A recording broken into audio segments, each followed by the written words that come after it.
देवी नदी में जलस्तर वृद्धि पाई एकर एकर पनीपरिबा फसल पानी पशिछि।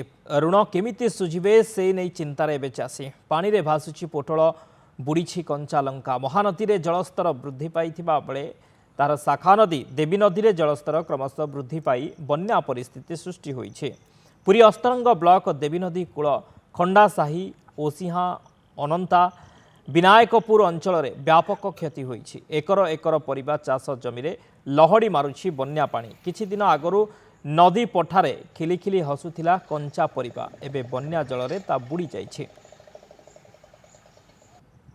मैं नई पटे फसल करथलु ऋण नहीं करथलु सब एका बड़ी पानी रे बुड़ी जाइछि।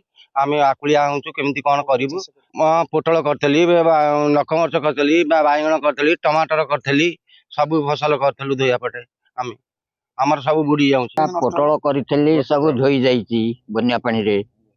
नखमरच करथली से धोई जाइछि। कलरा करथली आज्ञा धोई जाइछि सब।